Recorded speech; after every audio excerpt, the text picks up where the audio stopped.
What is going on, guys? Welcome back to another video. Thought that I would do a YouTube setup. I got the inspirational idea from a content creator named JHawk, which I'll have his link down below. If you want to take a look at his channel, highly recommend it. He's an amazing content creator. I got the inspirational idea from him, so I haven't really done one in a while, so I figured I would kind of touch up on my YouTube setup. Basically, is what my stuff looks like now, what I'm shooting on, and how I'm shooting and editing, and just kind of my workflow in general, which is basically just my room. So we're going to get into that. I'm just going to talk to you about that, and I'll have a link down below for everything that I talk about in this video. So let's get into it. So the first thing we're going to talk about is my desk. Now this is different from my last desk that I did, or that I had from my previous YouTube setup.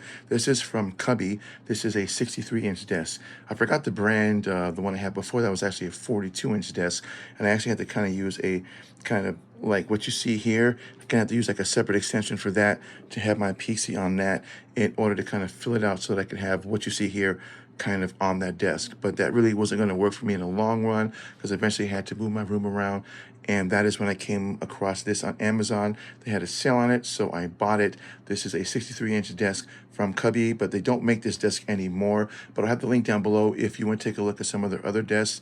They do have some other ones, but this one in particular, you can't really buy anymore. But as you can see, it's big enough and long enough for me to pretty much put everything that I needed to put on here, whereas opposed to my 42-inch desk really didn't have that option.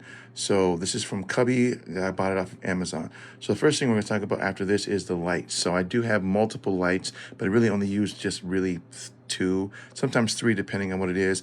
So my lamp light and the top light are both from a company known as LIFX, or LIFX. These are smart bulbs, and these I can control through my phone, through the app, or through HomeKit on my app, as well as with my Elgato Stream Deck.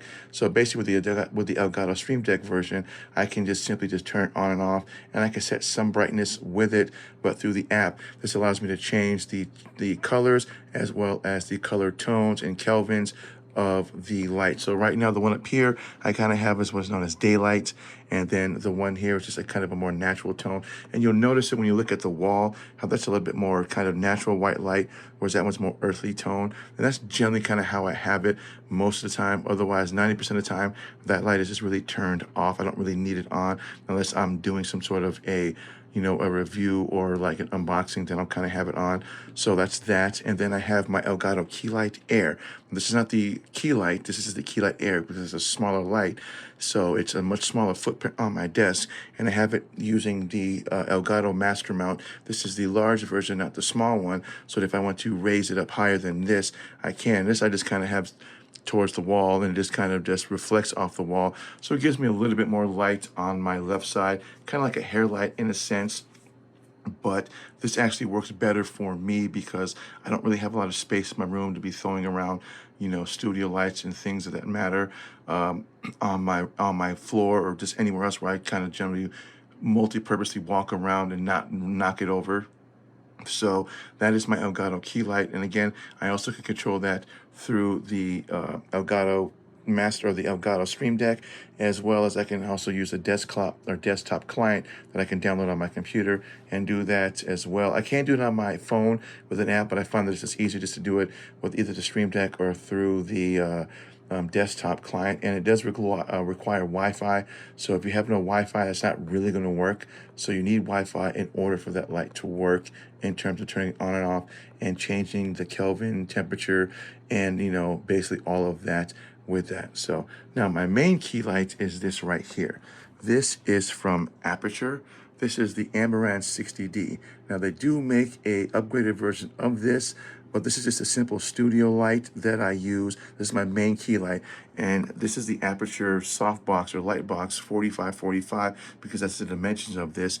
And it comes with a diffuser as well as I call them, the egg crate. This is my main light. So when you see any of my videos or watch any of my videos, this is the main light that I use all the time. And I can control this through either my iPad or through my smartphone through an app, but generally 9 times out of 10, I will just have it set through my iPhone, and once you have it set up, then I have all my cameras kind of just working with it. And typically, once I leave it on and then turn it off, it's in the same settings as what I had it prior. But this is an amazing studio light, very affordable. And what I love about it, it's also detachable.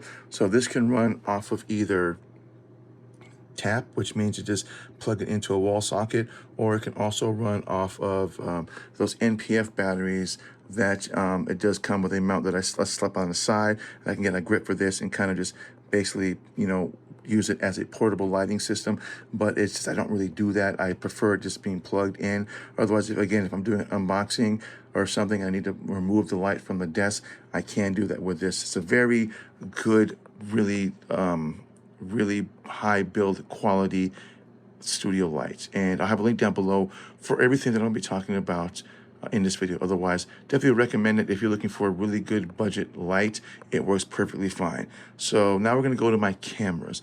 So I'm actually using Sony cameras now. The first cameras that I used when I started my YouTube channel were Panasonics, and then I switched from that to the Sony camera. So these are my fourth versions of Sony cameras that I've had. So I've had the Sony ZV-1 as well as the a6400, and I swapped those for the FX30, and then I just recently bought the Sony ZV-E10. So we're going to start off with this one first. So this is my newest one. This is the Sony ZV-E10. This is an APS-C censored camera, and the lens that I'm using is the 11mm f1.8. Now when I'm doing my talking head videos, I don't really use this lens for that. I have the kit lens. This is the kit lens, which is the, I forgot, 16 to 50mm kit lens is typically what I'll use for this if I'm doing any type of talking head videos, if I don't feel like wanting to do using my FX30, or if I'm just, streaming and I'm doing some tutorials on my computer. This works perfectly fine. And I'm using the Rode Wireless Go 2 mics with this camera. I do have two wireless mic sets that I use. The one on this one, again, is the Rode Wireless Go Mic 2, and the one that you're hearing me talk through now is the Hollyland Lark M1s. It's another amazing brand of wireless microphones, and I have a link down below for that. It's an amazing microphone. I've been using it ever since for my FX30. I'm probably going to just use it as my main mic and get rid of my Rode, but probably not, because it's always good to have a backup in case, I forget to charge one, and so I need another one. But typically this I have also plugged in via HDMI into my computer. So if I need to do any tutorials through my computer, I can use OBS. This just acts as like my recording lens, and then OBS is just the recording, and then I just use the internal mic from my camera, and that's kind of how that works. So my main camera is this right here. This is my FX30, and I'm using the Sigma 16mm f1.4. And to be honest, I think this is probably one of the best vlogging lenses that you can get for the APS-C censored camera next to the 11mm f1.4. This camera lens I've had on my a6400. I've had it for almost 3 years now, give or take, and I don't plan on ever getting rid of this lens. It's an amazing lens, and I'll have a link down below for this. I've done a few videos on this lens, but it's an amazing lens. And I have my FX30 in a small rig cage that is a top handle that I can basically just flip 90 degrees if I want to kind of hold it as a handle as opposed to the other way. And again, as you can see, there's an HDMI cord plugged into this because I have this plugged into a capture card on my PC. So if I'm ever wanting to do any tutorials through OBS or something else, then it just simply just connects to this, and I use OBS to do all the recording on that. And I have these connected to articulating arms. These are the iFootage arms. I have one for the FX30 as well as one for the Sony ZV-E10. Now these have replaced my small rig articulating arms. These are much better quality than the small rig articulating arms. I'm going to do a video review on these. I did do kind of like a quick shorts video on this, but between the iFootage and the small rig, I would take these over the small rigs 10 times out of 10. It's an amazing product. Build quality is amazing. And as you can see, it's holding this all up without the camera slouching. That was the problem I was having with the small rig articulating arms, was when this mount setup, and this is not really a heavy setup, it's pretty light in terms of what I've seen other content creators who use articulating arms and what they use for mounting on those. This is pretty light, but when it comes to using it on my small rig, it had a hard time keeping this up. It would always slouch over, and I was really getting tired of that. So I really was trying to find some other brand of articulating arms out there. And then I came across the video, I believe, that Gerald Undone was talking about. And so I read up on that, and then I bought this. And I love this so much that actually my key light is actually being mounted to one of the brands. This is a iFootage mono base. It's basically just a simple mono based tripod that I can hold my light on, and I can extend up and down if I want to. There are two versions of this. There's like the 20 something inches. This is like the 60 inches. So this is gonna actually extend much taller than it's sitting now. But for my purposes, in terms of also how I have the angle of my key light down at me at a 45-degree angle, this works perfectly fine. Otherwise, I can mount this with these same iFootage clamps to this and kind of use this as kind of like my one camera slash key light setup. But I kind of leave it like this because I kind of like it like this. But what I love about these iFootage is that these things are built rock solid. They have not failed me. I've had these for about a month or so, and it's an amazing product, and I highly would recommend these. If you're looking for really good articulating arms, definitely would look at the iFootage. So that's that for that. And then the rest of my desk, this is just a simple LG 27-inch 2K gaming monitor. So when I built my PC, I primarily built it for media editing, but also for gaming. So I wanted a gaming monitor, and a 27-inch works perfectly fine. 32 is too big, considering I sit really close to it, and I'm not a big fan of curves. Although this monitor can tilt 90 degrees, I don't really see a reason to do that with this monitor unless I try to go to a 2-monitor setup. And on this type of desk setup, I'm not really looking for that, so this works perfectly fine. And I have this mounted with an Amazon basic arm or basic I have this mounted with an Amazon basic monitor mount. Now this is the third version of a monitor mount that I've actually tried. I don't mean in terms of the Amazon brand, just in terms of 3 different types of monitor mounts for this. Every single one that I used said it would actually hold this up pretty well, and none of them really did. It would either slouch too far or it wouldn't hold up. So I tried the Amazon Basics, and sure enough, it works perfectly fine. What I love about it is just one arm, and I can swivel this in and out, and it doesn't fall off. And the fact that I also have my camera with the iFootage clamped to this, I can basically just move the camera along with the monitor without any issues. And that's what I love about this mount. I've had this for, I think, 5-6 months, and I've never had an issue with that at all. With this, it holds its weight. It works perfectly fine. It stays where it needs to stay, and that's it. And again, I have a link down below for that. So then this is, again, the same lamp, but I bought this lamp because it also has 2 USB ports, so I can basically just use those ports to plug in and charge things like my headsets or my Insta360 or the charging case for my Hollyland Larks. I can use those to charge into that, and it works perfectly fine. This is my Anker charger. This is a 3-in-1. You may have seen these in recent YouTube videos, but this is probably one of the best investments that you can get for charging both your iPhone, your Apple Watch, and your AirPod Pros. You simply just lift up, and on the back there is a little charging pad for your AirPod Pros, and then you simply push in and pull out, and then that extends for your Apple Watch. Pretty cool. It's a pretty small footprint, and I think it's a much better investment for me than the other Anker wireless charging pad that I had. This is simply just plugs into my wall charger, and then that's pretty much it. It just sits right there in the corner, and because of iOS 17, even when I have it tilted up like this, yeah, I can put it in that standby mode, and it gives me that really cool clock and alarm, which I like. So there's that.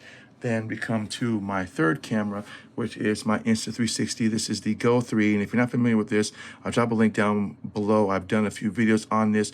Probably one of the best action cameras that I've ever used, and I don't mean it as an action camera, but in terms of what it is and how you can use it, it's probably one of the best little cameras that I've ever seen in terms of applications, what you can use with it. It is pretty cool. If you haven't seen videos on this, I'll drop a link down below if you can take a look at that.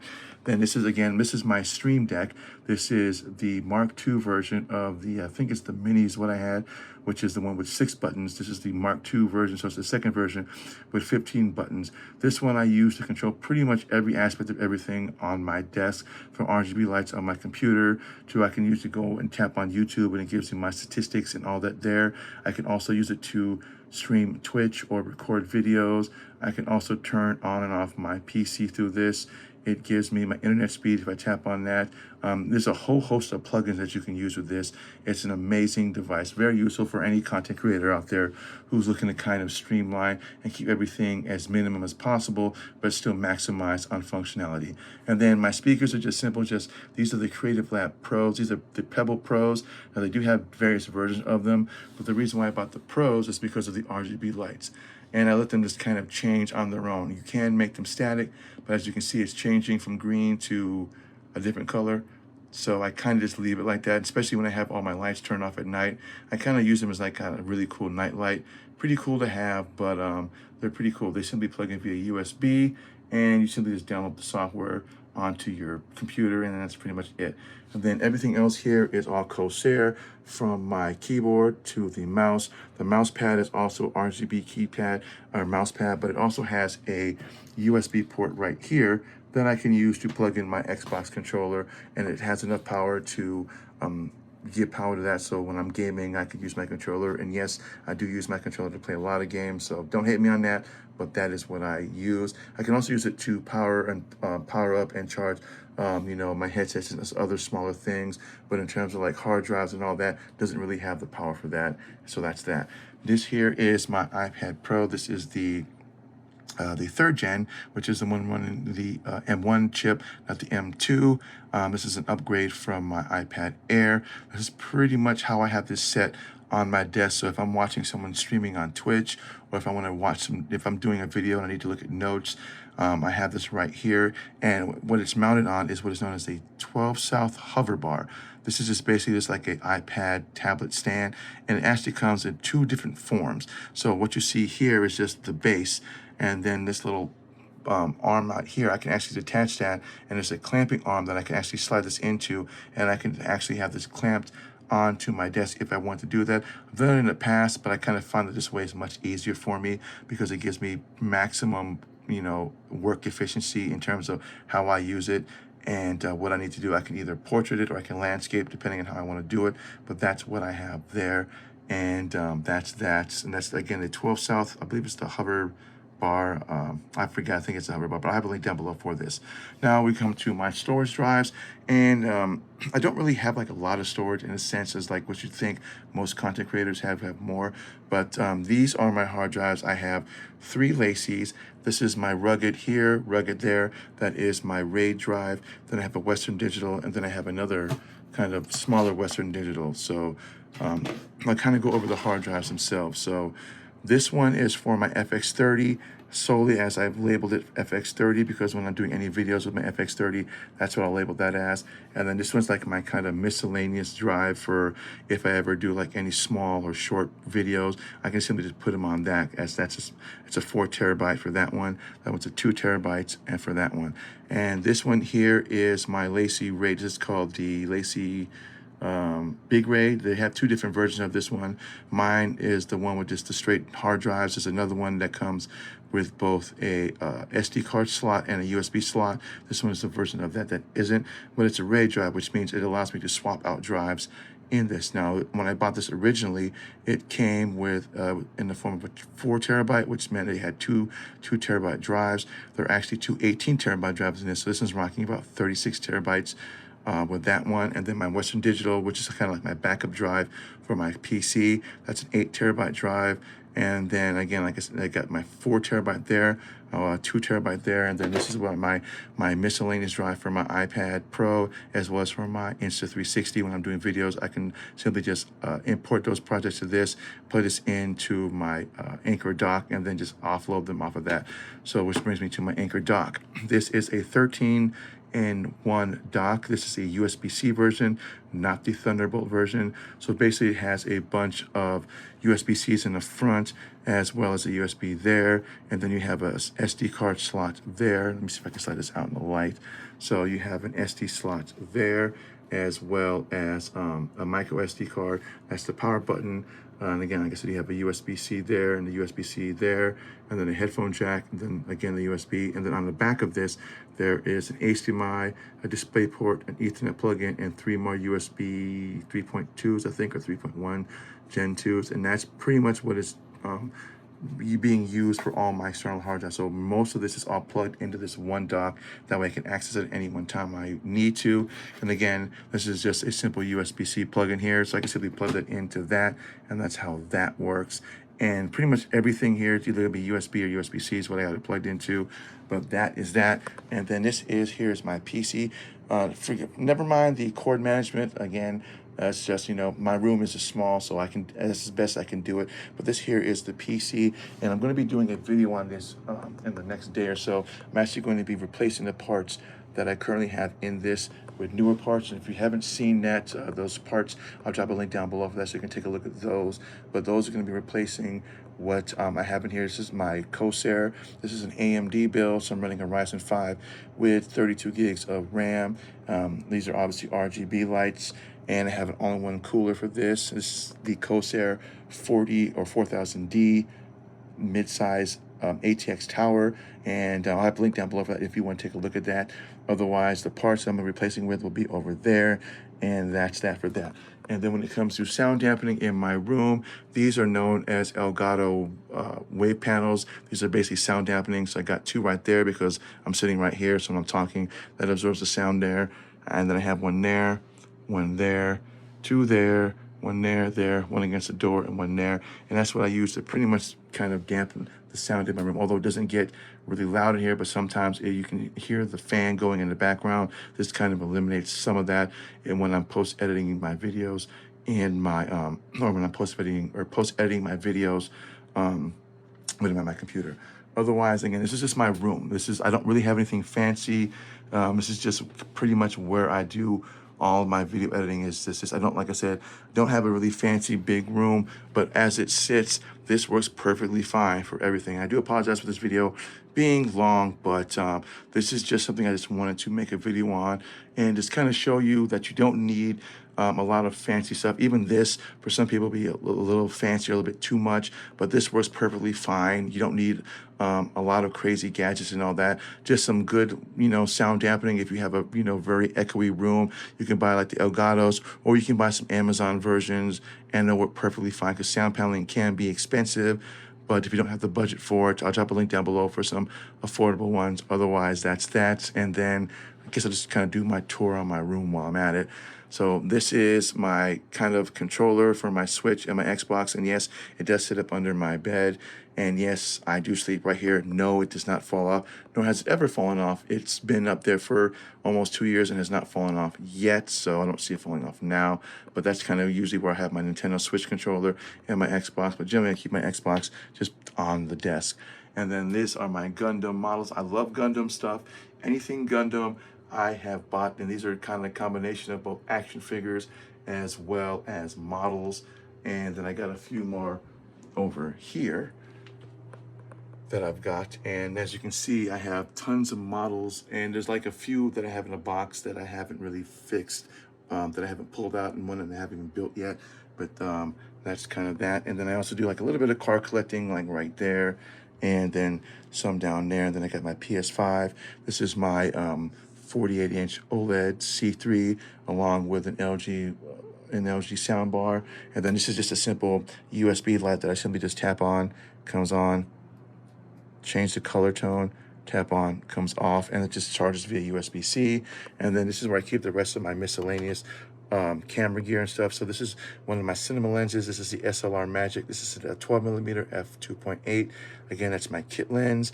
That's my Bluetooth remote for both Sony cameras. Then my batteries, and then my lights and everything else is there. And then my SD cards, I kind of keep, actually I keep my SD cards in here as well. And then I have my filters in my for my cameras right here. They're in my Peter McKinnon filter bag, and just kind of leave it up here with this. And that's kind of basically it for my room. And so again, like I said, that's my computer parts right there. If you haven't seen, I'll drop a link down below for that if you want to take a look at that. But otherwise, this is pretty much my room. This is how I do my videos, and this is where, you know, it's my home. It's my Zen spot. I don't really have a laptop. I don't usually like to take my iPad out and edit videos when I'm out and about. I use it for, you know, videos and all that, but I can usually do that at home if I don't feel like want to edit on my PC. But this is what I have. This is how my setup is, and I hope you guys like it. So that's everything. And if there's anything else you want to know about, just leave a comment down below. And again, I'll have a link down below for everything I've talked about, as well as for my PC building. I will be doing a video on that in like a 2-part series. So I already dropped the first video a couple days ago. The second one I'll be doing tomorrow, or I'll be dropping it sometime later on in the week. So that's all. I'm gonna thank everybody for watching. See you guys in the next video. Hope you guys had a great Christmas, happy holidays, happy New Year's. Hope you guys have great things to do in 2024. See ya.